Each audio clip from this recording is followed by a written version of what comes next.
All right, the NFLPA just dropped their yearly report cards after massive success last season. They got over 1,700 players this year to rate and grade all 32 teams across a multitude of categories, from ownership to facilities, treatment of families, all sorts of stuff. And a bit of a shocker, your back-to-back Super Bowl champion Kansas City Chiefs ranking 31st in the league, just above the lowly Washington Commanders, who everyone pretty much shits on all the time. I know they got new ownership, but not much has changed there yet. Big shocker. Chiefs getting D's across the board in tons of categories: facilities, training staff, treatment of families. Now, they did add the coach category this year. Andy Reid tied for first, getting an A+, and that was weighted a little bit heavier. So that should just show you how awful the Chiefs are doing. So clearly there's not a direct correlation to the team, the organization, and the success on the field, but maybe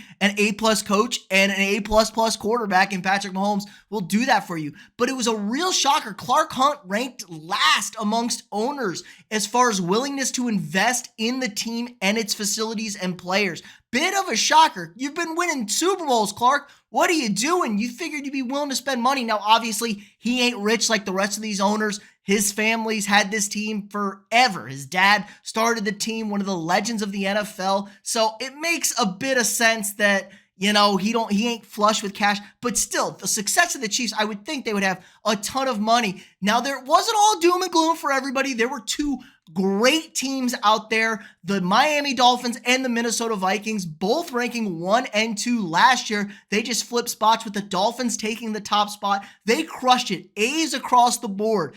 Ownership, team travel, treatment of families, willingness to come in. Number 1 for head coach Kevin O'Connell, tied with Andy Reid and Dan Campbell, getting A+ grades. And it just goes to show you what positive treatment of your players can do for morale. I would take the Dolphins and Vikings as serious organizations trying to win a Super Bowl. If you're willing to spend on your players, willing to create a great environment for them, it really can make a difference.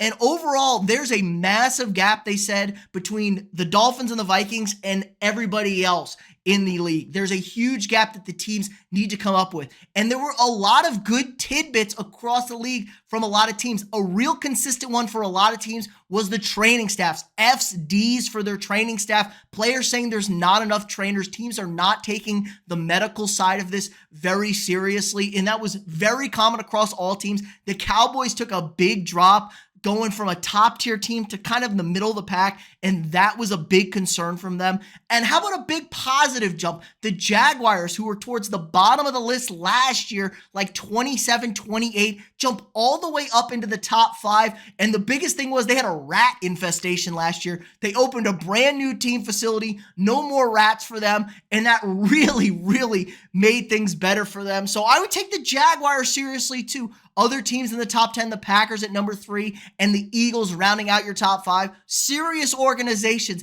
Now your bottom 5, a little bit more shocking. You have the Steelers, Patriots, the Chargers, maybe not so surprising for the Chargers, your Chiefs and the Commanders, not another surprising team. But there were also great little pieces of information that came out, like the Tampa Bay Buccaneers, $1 billion organization, charging players $1,700 for the season if you don't want to have a roommate on road trips.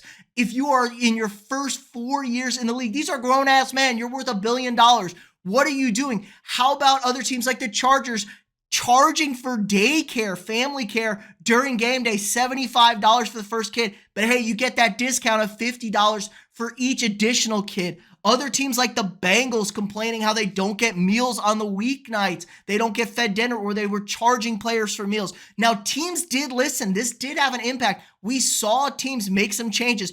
The Bengals are now offering dinner on Wednesday nights for their players. Teams like the Cardinals, who were really bad last year, said they made upgrades to the facilities. They gave them access to meals, help with family care. I think this is really important. I said this last year when it first came out on the impact it's going to have as far as free agency, teams willing to go play for an organization, excitedness. Just, I think it's going to have a huge impact because you want to be taken care of. You want to be supported. You want this to be a family situation. Who wants to be miserable when they go to work every day? This is a hard-ass job in the NFL. Why not have all your players, all your coaches, everyone just breed a positive and better environment? Now, like I said, there isn't a direct correlation to success on the field, but I think we're going to see some of that. The Dolphins have made the playoffs in back-to-back seasons. You know, the Vikings were really good last year. They had a quarterback issue this year, but still pretty much overperformed as far as that. We've seen the Packers year in and year out. The Eagles,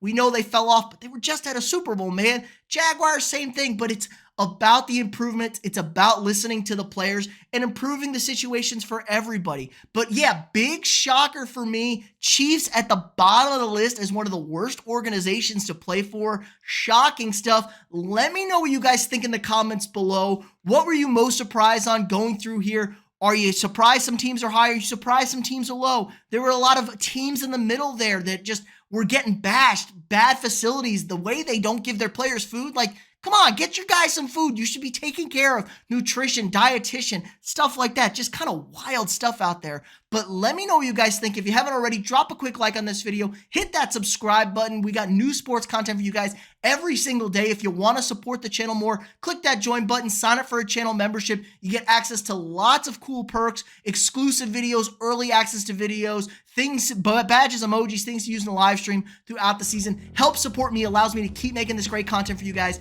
every single day. Again, like, subscribe, and share, and I'll see y'all tomorrow.